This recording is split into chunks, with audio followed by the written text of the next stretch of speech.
मैं उनका सबका सम्मान करता हूँ। मंच पर बैठे हुए लोगों का सम्मान करता हूँ। भगवान तथागत गौतम बुद्ध को कोटि कोटि नमन करते हुए बाबा साहब के चरणों में शीश नवाता हुआ आप सभी को मेरा जय भीम।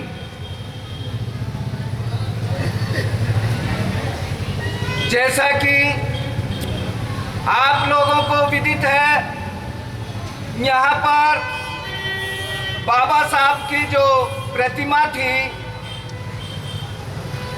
क्या बोलते हैं उसको,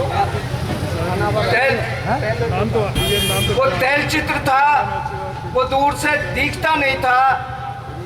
तो लोगों ने, जो बाबा साहब के अनुयायी हैं, उनके अंदर एक जागृति आई, एक भावना आई कि यहाँ पर बाबा साहब की मूर्ति एक अच्छी प्रकार से लगनी चाहिए।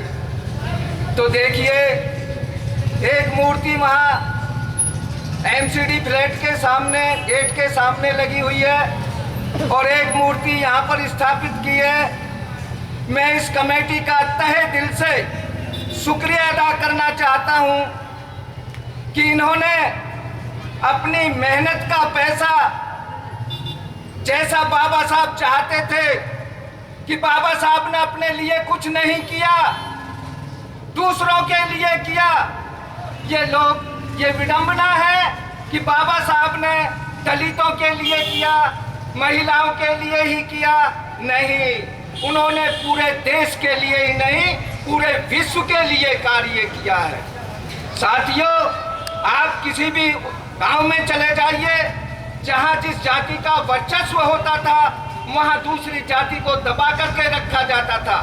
लेकिन बाबा साहब के संविधान के बाद सबको अधिकार मिले, चाहे वो किसी भी जाति का हो, चाहे निम्न जाति का हो या उच्च जाति का हो या किसी भी उसका हो, सबको समान अधिकार दिए बाबा साहब के संविधान ने।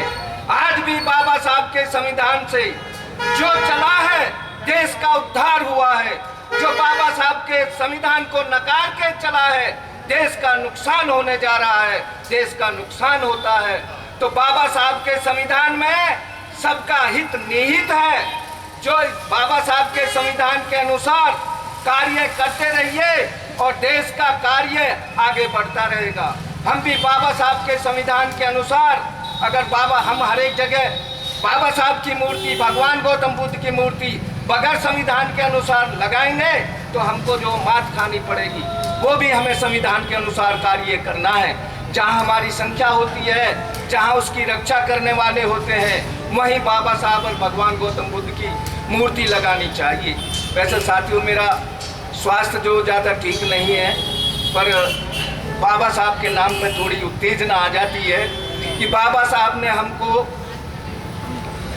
इतना दिया, इतना दिया, इतना माँ बाप भी नहीं दे सकते।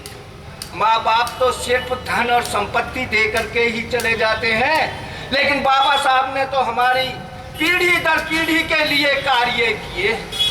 तो बाबा साहब ने हमारे लिए जितना किया है, हम कम से कम इतना तो करें कि उनका नाम लेते रहें, उनको नमन करते रहें। इन्हीं शब्दों के साथ सबको धन्यवाद। जय भीम, जय भारत।